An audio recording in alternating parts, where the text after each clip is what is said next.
Bienvenue dans cette salle. Attention, attention, attention. C'est l'heure de la Formule Express.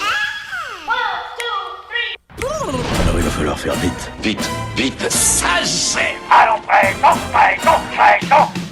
vite. Gamin! Allez, viens! C'est pourri, gamin!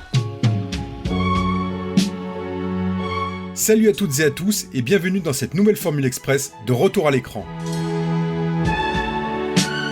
Cette musique vous la connaissez forcément, même si c'est parfois pour de mauvaises raisons. Car non, cette mélodie que l'on doit au grand Ennio Morricone n'a pas été composée pour la pub Royal Canin, mais bien des années avant pour un obscur film italien datant de 1971 au doux nom de Maddalena. Mais c'est surtout grâce aux Professionnels, troisième et dernière collaboration du trio Belmondo, Lautner, Audiard, dont je vais vous raconter la genèse que l'on peut qualifier de chaotique, que cet air est devenu célèbre. Le Professionnel, c'est assurément l'un des films préférés des fans de Jean-Paul Belmondo. Celui qui revient spontanément quand on évoque le Grand Bébel. Si le film n'est pas exempt de défauts, j'en discuterai dans la deuxième partie avec mon camarade Mick, il reste encore aujourd'hui un polar à la française particulièrement fort et prenant, notamment grâce à son mythique final. Mais pour en arriver à ce résultat, tout n'a pas été si simple, loin de là. Avant de vous raconter la grande histoire de ce film, et pour tous ceux qui n'ont jamais vu Le Professionnel, ça parle de quoi ? Le Professionnel, c'est l'histoire de Jos Beaumont, un soldat d'élite de l'armée française chargé d'exécuter le président d'un pays d'Afrique. Mais une fois sur place, il est finalement lâché par son propre camp et capturé par l'ennemi. Après avoir réussi à s'évader, il rentre en France, décidé à se venger et à mener à bien sa mission. Jocelyn Beaumont. Il veut assassiner le président Njala. Assassiner Njala, mais pourquoi ? Nous l'avions chargé de cette mission il y a 2 ans. Qui ça ? Nous ? Votre prédécesseur, monsieur le ministre. Lorsqu'il a débarqué au Malagawi, la situation politique n'était plus la même. Il n'était plus question d'exécuter Njala. Donc vous avez rappelé Beaumont ? Non, monsieur le ministre. Vous l'avez vendu ? Pas vendu, donné. Par raison d'État, c'est gratuit la raison d'État. Enfin, souvent. Et que comptez-vous faire ? Le nécessaire. Nous sommes en 1980. Après la sortie du Guignolo, qui certes a rempli les salles mais pas autant que Belmondo l'espérait, la star a envie de changer de registre. Fini la comédie, Bébel a envie d'aventure, à tel point qu'il décide d'approcher pour son prochain film un cinéaste avec lequel il n'avait jusqu'alors jamais collaboré. Ce cinéaste, c'est Yves Boisset, un réalisateur spécialisé dans le cinéma politique, à qui l'on doit notamment des films comme L'Attentat, Dupont-la-Joie ou Le Juge Fayard.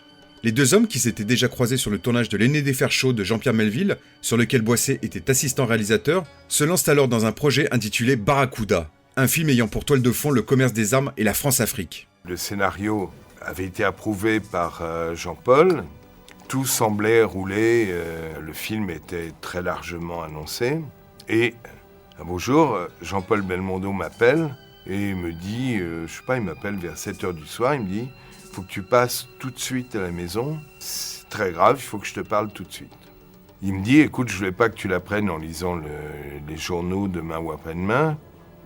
Je fais pas ton film Barracuda, et c'est très gentil, ton film sur le trafic des armes, sur l'engagement français, etc., mais je ne le fais pas. » Ce projet de film dérange en effet les plus hautes instances de l'État et des pressions commencent déjà à s'exercer auprès de Belmondo et d'Alain Sard qui devaient coproduire le film. Plus question donc de travailler avec Boisset. Son vieil ami et producteur Alexandre Mushkin propose alors à Bébel d'adapter le roman noir Mort d'une bête à la peau fragile de Patrick Alexander, un auteur anglais dont c'est le premier livre. L'acteur est séduit par cette histoire d'homme trahi par son propre pays et qui décide de se venger. Échaudé par l'épisode Boisset, Belmondo décide de jouer la sécurité et propose presque naturellement la réalisation à Georges Lautner. Si les deux hommes sont désormais de véritables complices, plus question cette fois-ci de s'amuser, d'improviser. Lautner et Belmondo, conscients des limites du Guignolo, veulent travailler autrement sur ce nouveau projet. On a essayé de faire quelque chose de différent, on a essayé de faire un film un peu plus pensé, un peu plus réfléchi, un peu plus construit, faire un film d'aventure où Jean-Paul a un rôle intéressant et où on raconte quelque chose et qui n'est pas une succession de sketchs comme l'était le Guignolo. C'est un spectacle aussi, mais un spectacle plus établi. Après Flic ou Voyou et le Guignolo, c'est tout naturellement que Michel Audiard est engagé pour écrire l'adaptation de ce livre anglais, de le remettre dans le contexte politique français de l'époque.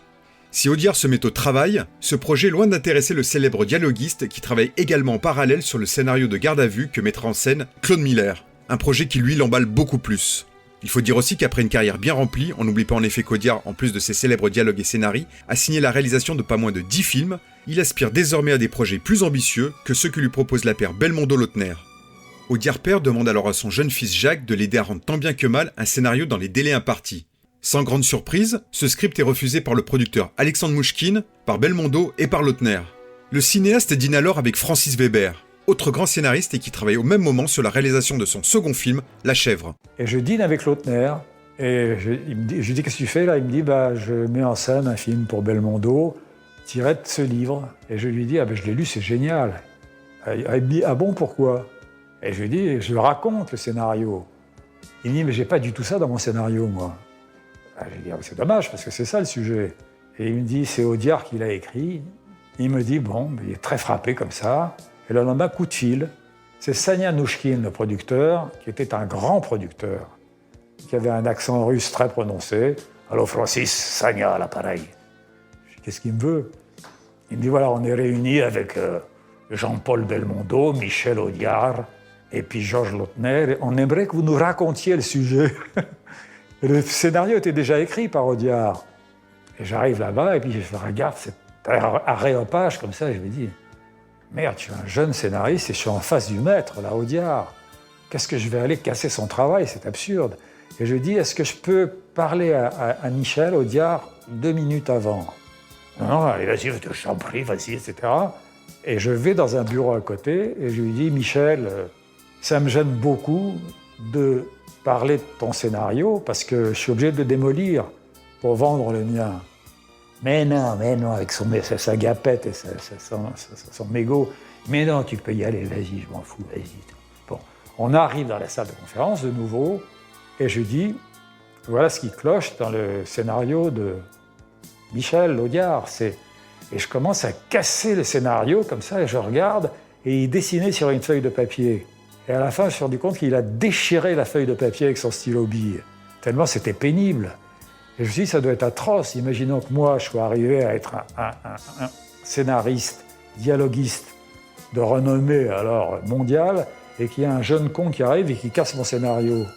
Donc, je me sentais culpabilisé d'une certaine manière. Et puis, je ne suis pas crédité parce que j'étais comme ça s'appelle une consultation sur scénario. C'est-à-dire que vous arrivez avec l'œil neuf et vous dites, oui, il n'y a pas d'escalier dans cette maison. Parce que ça saute aux yeux. Et à ce moment-là, on dit, il faut mettre un escalier, ouais. Donc, je ne suis pas le maître d'œuvre, mais j'ai écrit le professionnel du début à la fin. Et vous savez qu'il prenait en sténo quasiment Jacques Audiard. C'est-à-dire que c'est quand même très flatteur que ce type qui a fait une carrière ô combien brillante derrière, prenait en note pour amener ça à Michel Audiard sans terre, et l'autre ajoutait une pincée de dialogue par-ci par-là. Place au casting maintenant. Comme à leur habitude, Lautner et Belmondo vont faire appel à des amis, des habitués pour seconder la star. On retrouve entre autres aux côtés de Bébel l'incontournable Michel Beaune, Jean de Sailly, Pierre Sainton, Bernard-Pierre Donadieu ou Elisabeth Margoni. Parmi les figurants, on trouve également la présence surprenante de Novika Zivkovic, un véritable truand en cavale. Occasionnellement garde du corps de Belmondo, il apparaît dans les scènes de réunion de crise. Si sur le tournage personne n'est au courant qu'il est recherché par la police, l'homme sera tué quelques années plus tard lors d'un braquage. On n'oublie pas bien sûr Robert Hossein dans la peau du méchant commissaire Rosen. C'est Belmondo lui-même qui proposa le nom de Hossein, pensant à juste titre qu'il jouerait le bad guy idéal. On va l'arrêter. Le stopper. Le stopper? Qui le stoppera? Moi. Commissaire Rosen, de la brigade d'intervention. Les trucs expéditifs n'ayant pas fonctionné, j'essaie autre chose. Les prises de vue débutent en mai 1981 en Camargue. Un tournage en Afrique étant trop lourd à gérer logistiquement et financièrement, l'équipe choisit le sud de la France pour créer les paysages du pays imaginaire du Malagawi. Des centaines d'étudiants d'origine africaine de l'université de Montpellier sont recrutés pour jouer les figurants. Un village entier est également construit. Arrivé sur place la veille du tournage, accaparé par les échanges de dernière minute entre Audiard et Weber sur le scénario, Lautner découvre avec stupeur que les huttes sont trop éloignées les unes des autres. Impossible donc pour lui d'en avoir plus d'une dans le même cadre. Il décide donc d'improviser et de filmer toutes ces scènes au téléobjectif, ceci lui permettant d'avoir un point de vue plus éloigné. Le tournage se poursuit aux 4 coins de Paris, avec pour point d'orgue une longue course-poursuite qui se termine sur les escaliers du Trocadéro. Pour obtenir l'autorisation de tourner à cet endroit, il a fallu que le père de la star, sculpteur et membre de l'Institut de France, se porte garant pour que rien de ce monument de notre patrimoine national ne soit abîmé. Belmondo assure une nouvelle fois les cascades lui-même sous la direction de Rémi Julienne. Sa principale qualité, c'était de faire une confiance absolue. Vraiment absolue, là je pèse mes mots. Surtout une qualité tout à fait exceptionnelle, en dehors de son agilité vraiment proverbiale, avec tout ce qu'il a pu faire. Et je me disais, mais comment il fait? Il n'a quand même pas cette formation de cascadeur. Les prises de vue se terminent au château de Maintenon, où se déroule le dernier acte du film. Le plateau est totalement fermé aux curieux, car rien ne doit fuiter sur la désormais mythique scène finale sur la pelouse du château. Bon, je vais être obligé de spoiler cette fin pour tous ceux qui n'ont pas vu le film. Dans la première version du scénario, finalement coécrit par Audiard et Weber, Belmondo s'échappait en hélicoptère. Lautner tourne cette fin, mais trouve avec Belmondo qu'elle est trop conventionnelle, trop attendue. Le duo décide alors d'en tourner une seconde dans laquelle Belmondo est abattu au pied de l'hélicoptère. Satisfait de ce final, les deux hommes décident de retenir cette fin. Monsieur le ministre, c'est une question de seconde. Non, il y a l'aspect criminel de l'affaire, mais il y a aussi son aspect politique. Après les déclarations que Beaumont a fait à la presse... Mais bordel de merde, qu'est-ce que je fais?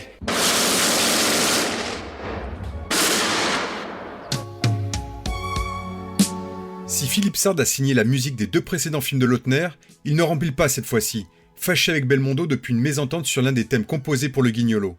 La production sollicite alors l'immense Ennio Morricone pour signer la bande originale. Avant que l'auteur ne commence à écrire, Lautner entame déjà le montage du film avec le fameux Chai Mai, composé bien des années auparavant par ce même Morricone pour un autre film. Tout le monde s'accorde rapidement à dire que Morricone doit s'inspirer de cette composition, fruit de son propre travail, pour écrire la bande originale. Le génie italien accepte et livre donc une nouvelle partition. Une fois le montage terminé, une projection est organisée. À l'issue de celle-ci, c'est la déception qui domine. Audiard trouve le film tellement mauvais qu'il menace de retirer son nom au générique, ce qu'il ne fera finalement pas. La fin pessimiste effraie également les producteurs qui pensent que voir Belmondo mourir est synonyme de suicide commercial. Et puis la nouvelle partition de Morricone ne convainc pas non plus. Tout le monde trouve en effet que le thème composé en 1971 est beaucoup plus fort que celui nouvellement proposé par le musicien transalpin. Belmondo-Lautner n'en démordent pas. Le héros doit mourir à la fin, c'est non négociable. Par contre, le duo est d'accord sur l'idée qu'il faut définitivement mettre en avant le thème initialement composé pour le film Maddalena, surtout pour la scène finale, tout en gardant pour les moments moins forts du film la partition nouvellement composée par Morricone. Le musicien italien se fâchera sévère devant cette décision, mais finira par pardonner ce choix quelques années plus tard, devant le succès de Chai Mai dans les bacs. En effet, finalement commercialisé en 45 tours, le thème se vendra à plus de 900 000 exemplaires.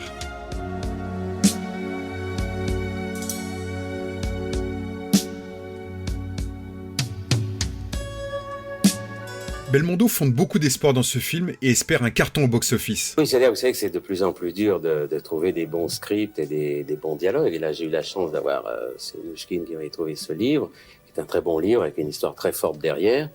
Et Audiard et Lautner ont fait un très bon travail et ont fait un film vraiment très fort avec des beaux dialogues et de l'action. En plus, j'ai la chance d'avoir des partenaires formidables comme Robert Hossein, Michel Beaune et Jean-Louis Richard. C'est un peu une tradition qui se perd parce qu'on a déjà du mal, disons, à écrire pour une vedette, donc on écrit encore moins pour les seconds rôles. Et là, si vous voulez, tous les rôles sont très beaux et fort bien tenus. C'est une nouvelle fois René Château qui se charge de la promotion du film, qu'il veut gigantesque. En 81, quand il fait Le Professionnel, il est au sommet de sa carrière quand même. C'est un film par an, les titres c'est presque toujours les mêmes, on change juste l'adjectif, enfin à quelques exceptions près. Les affiches sont les mêmes, il revient à des affiches dessinées, ce qu'on n'avait pas vu depuis longtemps. Il y a Belmondo en haut du titre, dans les mêmes caractères, enfin il y a une sorte de... Et puis il sort dans de plus en plus de salles, il y a des vraies campagnes de pub, enfin c'est, comme il disait à l'époque, on sort à l'américaine. Le Professionnel sort dans les salles le 21 octobre 1981 et tous les doutes que certains pouvaient avoir sont rapidement effacés. Si la presse n'est une nouvelle fois pas vraiment tendre avec Bébel, le film est un véritable carton et finira par se classer 4e du box-office de l'année 1981 avec un total de 5 300 000 entrées, derrière la chèvre d'un certain Francis Weber, le dessin animé Rox et Rookie et les Aventuriers de l'Arche perdue. Le Professionnel restera le plus grand succès commercial de la carrière de Lautner et parmi ceux de Jean-Paul Belmondo. Je voulais pas la gifler, je te jure. C'est Rosen qui me l'a demandé. Moi non plus, je voulais pas te gifler. C'est ma femme qui me l'a demandé. Là, vous êtes vache, commandant. C'était le boulot, non? J'aime pas donner des baffes. T'as raison. Le boulot, c'est le boulot. Le croissant, c'est pour mon ami. Le Professionnel est disponible en DVD et Blu-ray pour les supports physiques et en VOD.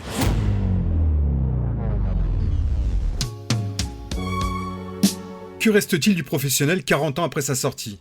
Pour en parler, j'accueille une nouvelle fois mon camarade de retour à l'écran, Mick. Salut Mick. Et salut. Alors raconte-nous ton histoire autour du Professionnel. Le Professionnel, moi je l'ai découvert en VHS, un peu comme les autres, comme les autres films. Et c'est un film qui m'a curieusement marqué quand j'étais gamin. Alors d'abord par la musique, je crois même avoir découvert la musique avant le film, et la musique exceptionnelle de Morricone.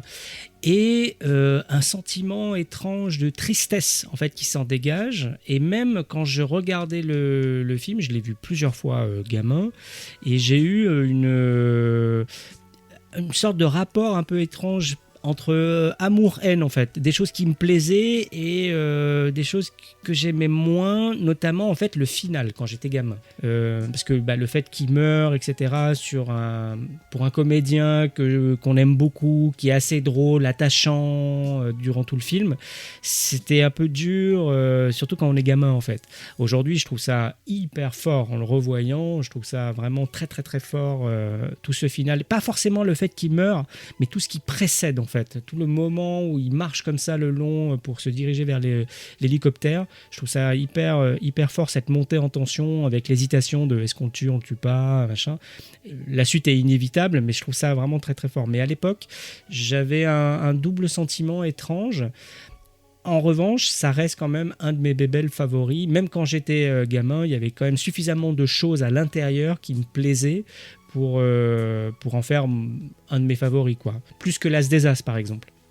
Et toi ? Alors moi, j'ai d'abord découvert l'existence du Professionnel par son affiche à sa sortie en 81. En fait, cette affiche avec Belmondo et son gros canon, son gros flingue, sur fond rouge, tout ça, ça m'avait marqué. J'étais gamin, j'avais 6-7 ans à cette époque-là, et il y avait des affiches de partout, parce que la campagne marketing de René Château était énorme, il y en avait de partout, c'était l'événement, la sortie du film était un événement, et dans notre petite ville de province, Grenoble, il y avait des affiches de partout, devant les cinémas et machin. Donc, comme je faisais souvent le tour des cinémas avec mon père ou mon grand-père, cette affiche-là m'avait marqué, elle m'avait impressionné. Voilà, c'était Belmondo, le gros flingue, le machin. Enfin, il y avait quelque chose graphiquement dans cette affiche qui m'avait impressionné. Mais pourtant, je l'ai pas vu à ce moment-là. Le film, je l'ai découvert 3 ans plus tard, pas du tout en France, pas du tout à Grenoble, mais à cette époque-là, je vivais avec mes parents en Afrique, au Burundi, à Bujumbura, et le film était diffusé dans le cinéma d'un hôtel français, de l'hôtel Méridien, qui n'existe plus depuis, et un peu étonné à l'entrée parce que on a demandé à mes parents s'ils étaient sûrs que je pouvais voir le film, et mes parents ont dit oui, bien sûr, c'est un film avec Belmondo, il n'y a pas de problème, et parce que là-bas, le film était interdit aux moins de 14 ans. Ah ouais. Alors qu'en France, le film était tout public, mais là-bas, il était interdit aux moins de 14 ans. Donc je suis bien rentré dans la salle. Et en fait, c'est vrai que le rapport au bébel qu'on connaît, qu'on avait pu voir, il y avait une certaine noirceur, il y a un peu de violence. Et donc, mais j'avais beaucoup aimé ce film, et je vais pas redire que j'étais scotché devant, mais presque. mais instantanément, ça a été un film qui est resté dans ma mémoire. Ensuite, je l'ai revu beaucoup plus tard, quelques années plus tard, lors de ses nombreuses diffusions à la télévision, la fameuse cinéma du dimanche soir de TF1, et puis après, bien sûr, en vidéo, VHS, DVD, Blu-ray. Jusqu'à aujourd'hui, c'est un film que je revois encore très régulièrement, comme les 2 autres dont on a parlé, et c'est un film que j'aime beaucoup, pour les mêmes raisons que toi, parce que c'est un film un peu à part, un peu plus sérieux, un peu plus sombre, un peu plus solide aussi, même s'il y a beaucoup de bémols, on en parlera, qui sont comblés justement par l'utilisation de la musique, ouais. Mais c'est un film qui aujourd'hui que je regarde encore régulièrement, peut-être l'un de mes favoris avec Peur sur la ville de cette période très starifiée de Belmondo, c'est certainement mon favori avec Peur sur la ville, et derrière il y a Flic ou Voyou, mais le Professionnel a quand même une place particulière. Moi, mon préféré, ça restera quand même Peur sur la ville. Je trouve que le film est juste parfait, il est super, c'est très gialesque, tout ça. Mais celui-là, j'ai vraiment pris du plaisir à le revoir là pour l'émission là. Je l'avais pas vu peut-être depuis 15 ans. D'ailleurs, la dernière fois que je l'avais vu, j'avais pas accroché en fait. J'avais été jusqu'au bout, mais je l'avais trouvé presque naze en fait, j'étais pas dedans, ça m'avait déplu, il y avait plein de points négatifs dont on va parler qui m'avaient vraiment gêné, et je sais pas, j'étais pas dedans. Et là, étrangement, en le revoyant, j'ai vu aussi toutes les qualités du film. J'aime beaucoup cette idée du mec, du barbouze qui a été un peu trahi et qui va revenir pour mettre la pression à ses ex-employeurs, etc., en les tournant en bourrique. Ça rappelle vraiment le schéma de Coup de tête de Jean-Jacques Hano, justement écrit par Weber. Et je trouve que ça mériterait presque même un remake, vraiment, parce que la structure en elle-même est vachement bien. Et emporte le morceau jusqu'au bout. Maintenant, c'est vrai aussi que parmi les bémols, on a des trucs qui sont difficilement lisibles en 2021, notamment, déjà la place de la femme à l'intérieur du film, elle est un peu discutable. Je pense à sa femme, à sa maîtresse, à une attaque de sa femme par une sorte de fille un peu étrange, probablement lesbienne, mais très très mal décrite, et puis en plus elle n'existe le temps que d'une scène un peu malaisante. Bah, moi, tu vas la dire la vérité, j'en suis sûre. Tu sais que t'es bien foutu. Là, tu es drôlement content de t'avoir, Beaumont. Après 2 ans. Tu as les yeux cernés, madame. Vous avez dû en faire des trucs cette nuit. Des trucs, vraiment. Des trucs. Après une nuit pareille, t'as pas envie de prendre une douche. Une douche bien chaude. Non. Une bonne douche chaude d'abord, et puis très froide. Non. Et puis très chaude. Non. Je te savonnerai, tu vas voir ce que je peux faire avec un savon. Non. Non. Non. Je vous en prie. C'est ce jeu. Oui, c'est malaisant. Je comprends pas l'intérêt de cette scène, en tout cas de la présence de ce personnage qui, comme tu le dis, n'apparaît que cette scène. Enfin, il n'y a aucune justification de sa présence, juste pour amener un côté un peu vicelard, un peu malaisant. Et pour le reste, je te rejoins aussi. Il y a ce côté un peu homme à femme de Belmondo avec ça. Alors, il porte beaucoup d'amour à sa femme, en même temps, il porte beaucoup d'amour à sa maîtresse. Ouais, alors, c'est quand même compliqué, ça. Ça existe toujours en 2021, on va pas se leurrer. Mais, oui, tout à fait, ouais. Mais c'est vrai que le montrer à l'écran de cette façon-là, d'une manière très assumée, très... valorisée, presque. Comme si c'était valorisé, tout à fait. C'est un peu limite dans le... Alors, on remet dans le contexte de l'époque, oui, voilà, il y avait ce côté très... malgré tout très macho, très patriarcal aussi du personnage de Belmondo et de Belmondo lui-même, c'est malgré tout. Oui. Mais c'est vrai que remettre ça dans le contexte de l'époque, voilà. Après, aujourd'hui, c'est vrai que c'est un peu limite, quoi. Ouais, c'est ça. Tu vois, c'est pareil. Il y a aussi quelques petites blagues très colonialistes, etc. Bon, c'est pas ce qui a le mieux survécu avec le temps. Il y a aussi une forme d'humour bizarre qui revient parfois. Alors, pour le meilleur, comme avec le croissant, le coup, tu vois, l'entrée de chant du croissant dans le café de Donadieu, et puis qui suit avec une châtaigne, etc. Ça, c'est plutôt pas mal. Mais il y a une espèce d'aigle à deux têtes, en fait, parce que le film est quand même assez noir. Et puis des moments, il y a de l'humour très bébelle, en fait. Donc du coup, il y a une sorte de roue libre un peu qu'on retrouve à la fois dans Flic ou Voyou et Le Guignolo. Mais les profils des films, je trouve que se destinent à avoir cet humour-là intégré au film, alors que dans Le Professionnel, la noirceur du propos, dès le départ du film, rend les scènes humoristiques un peu étranges, un peu décalées, pas toujours bien intégrées. Ouais. Ce qui me dérange vraiment dans ce film-là, alors qu'on a des moments qui sont quand même hyper forts, le duel, parce qu'on peut appeler ça un duel avec Robert Hossein, qui est super fort, super sombre, super dur, super beau aussi, dans un certain sens. Et puis ces moments-là, il y a une sorte de schizophrénie, en fait, où Belmondo arrive pas encore à se détacher, à revenir à quelque chose de sérieux, en tout cas à se détacher de ces personnages des 2 précédents films, comme tu le disais très bien, de Flic ou Voyou, et surtout du Guignolo. Et Lautner peut pas s'empêcher, tous les deux peuvent pas s'empêcher à ramener de ces notes-là, alors qu'ils en ont pas besoin, que ça sert à rien, comme s'ils avaient peur aussi que le fait qu'on ait complètement changé de registre entre le Guignolo et le professionnel fasse fuir, ou en tout cas déstabilise le spectateur. Alors que c'est une connerie, parce que quelque part, à la fin, c'est contre-productif, et ça ramène même des scènes malaisantes, en effet. Mais justement, moi, par rapport au combat avec Rosen, je trouve que les pointes d'humour qu'il y a dans le film potentiellement peuvent griller un peu la force de ce duel comme ça, un peu Sergio Leonesque entre les deux, parce que on a vu des petits trucs d'humour, on dit ouais, c'est presque un peu limité. Il y a une partie de moi qui adore cette séquence-là et une partie de moi qui trouve ça limite presque ridicule en fait. C'est ouais, presque comment dire, caricatural. Je t'avais dit que je serais toujours derrière toi. Mais cette séquence-là, elle reste quand même hyper forte et hyper marquante, et quand tu te remémores le film, c'est quand même une des scènes qui ressort, avec aussi, je pense que tu vas en parler, de la course-poursuite qu'il y a sur le Trocadéro. Bah voilà, j'allais y venir, parce que c'est la séquence Trocadéro, j'avais complètement oublié cette séquence-là. Je sais pas pourquoi d'ailleurs, parce que vraiment elle est super bien foutue, c'est hyper étonnant, parce que quand tu vois aujourd'hui le Trocadéro et tout ça, tu dis mais déjà tourner une séquence comme ça à cet endroit-là, avec les escaliers, les trucs et tout ça, c'est dingo. Et puis elle est hyper prenante, très très bien filmée. Et elle t'accroche quoi, vraiment c'est vraiment le clou du film. Je sais pas, j'ai trouvé ça vraiment assez extra par rapport même à toutes les autres cascades qu'on a déjà citées, et dans Le Guignolo et dans Flic ou Voyou.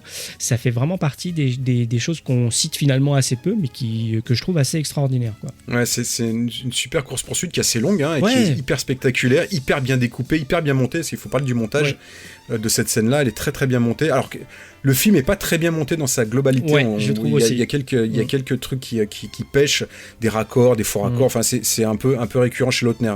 Lautner, comme tu le disais dans un précédent, je crois que c'est pas Verneuil. Lautner, c'est pas, comme tu dis, voilà, c'est pas Verneuil, mais cette scène-là est particulièrement bien montée, à ne pas prendre au second degré cette phrase-là. C'est la séquence. On parle de la séquence. C'est la séquence. On parle que de la séquence et pas de Bébel. Parce que j'en sais rien en fait. On sait pas. Hein. En fait, on n'en sait rien et c'est pas grave. Et tant mieux. Mais non, c'est vrai que cette séquence-là, elle est spectaculaire, et elle fait partie aussi. Enfin voilà, c'est souvent dans ces trois films-là, les trois Bébel Lautner, on retient beaucoup des séquences particulières, des scènes entières, parce qu'ils sont extrêmement marquantes. Bien sûr, comme tu le disais précédemment, il y a ce final qui est assez dingue, et qui est aussi très bien monté. Avec d'un côté Donadieu qui attend le feu vert pour savoir s'il faut tuer ou pas Belmondo, toute cette montée et cette musique de Morricone aussi, ce découpage, le montage et le découpage de toute cette scène est hyper forte. Elle conclut parfaitement le film, et c'est ça qui fait là aussi la force, et pourquoi on retient aussi le professionnel comme un de nos bébels favoris en tout cas, parce que justement il y a cette scène finale, cette conclusion qui est extrêmement forte, inédite, inattendue. Il y a une autre scène que j'aime beaucoup, c'est la scène où il va voir son ami Michel Beaune. Ah putain, mortel. Une des meilleures scènes du film. Voilà, c'est juste une scène de dialogue, mais qui est extrêmement bien montée. Les dialogues sont très très forts. Et l'échange en fait, et le dilemme aussi, c'est vraiment une scène autour d'une amitié et d'un dilemme autour de cette amitié. Je trouve cette scène extrêmement forte. Elle est pas souvent citée, voire jamais citée, mais moi c'est une de mes scènes favorites du film. Ouais, bah oui, parce qu'en gros il est trahi par un véritable ami. C'est vraiment un ami proche et qui a changé en fait, qui a changé d'état d'esprit et qui essaye de se ranger et qui essaye même de faire ranger Belmondo. Et c'est on a un échange assez tendu avec des bons mots bien piquants. Écrits par Audiard probablement, qui sont super beaux. Et enfin sur les trois films là dont on a parlé, Le Guignolo, Flic ou Voyou et donc Le Professionnel, enfin Michel Beaune a un vrai personnage à défendre, beaucoup plus complexe que dans les deux autres, même si dans les deux autres à chaque fois ses apparitions sont succulentes, mais là vraiment il y a un vrai personnage hyper intéressant, justement pluridimensionnel, tout ça, parce qu'on comprend aussi pourquoi il en arrive là, mais on peut pas s'empêcher de se dire que c'est un bel enfoiré, quoi. J'ai souhaité te rencontrer pour que tu t'arrêtes pendant qu'il est encore temps, Joss. Ils vont t'abattre comme un chien. Et puis tout ça n'a plus aucun sens. Depuis 2 ans, les choses ont complètement changé. La politique, les circonstances ont changé. Oui. Moi aussi, j'ai changé. Tout a changé. Sauf Jala et le service. Et si c'était bien de tuer Jala hier, c'est bien de le tuer aujourd'hui. C'était peut-être pas bien de le tuer hier. Alors fallait pas me convaincre que ça l'était. Je comprends pas. Je comprends plus ton entêtement, Joss. Mais Joss, t'as pas compris que c'est fini? Cuit? Râpé? Bon ben voilà, je pense qu'on a fait le tour du professionnel. On arrive à la fin du mini-cycle Belmondo, Audiard, Lautner. On a pris beaucoup de plaisir à remettre en lumière ces 3 films qui restent des films populaires, des films qu'on aime beaucoup, même si chacun a ses défauts. C'est loin d'être des chefs-d'œuvre, hein, soyons honnêtes, mais il y a la fibre nostalgique qui joue, il y a aussi l'amour qu'on a et qu'on aura toujours pour Belmondo, en tout cas pour ma part. Tout à fait, voilà, on avait envie de lui rendre hommage à travers ces 3 films qui, encore une fois, je le répète, c'est pas des chefs-d'œuvre, mais en tout cas, c'est des films qui nous ont marqué nous dans notre enfance et notre adolescence, et on voulait vous partager un peu nos ressentis, et en tout cas notre nostalgie autour de ces films et autour de l'acteur Belmondo. On se retrouve très vite pour de nouvelles remises en lumière. En attendant, tous nos précédents épisodes sont toujours disponibles sur notre site retouralécran.fr, sur YouTube et sur les meilleures plateformes de podcast. Si je devais résumer ma vie aujourd'hui avec vous, je dirais que c'est d'abord des rencontres. C'est vrai que je ne vis que pour le cinéma. Pour être aimé, il faut être aimable. Vous voulez un chocolat? C'était pas ma guerre. Back and full force. Quelle est votre devise? Je m'appelle Bond. James Bond. Vous délirez totalement là. C'est ça qui permet de voyager à travers le temps. La vie a plus d'imagination que nous. J'espère que je ne vous apprends rien. Vous êtes un mélancolique. Mélancolique, mon cul.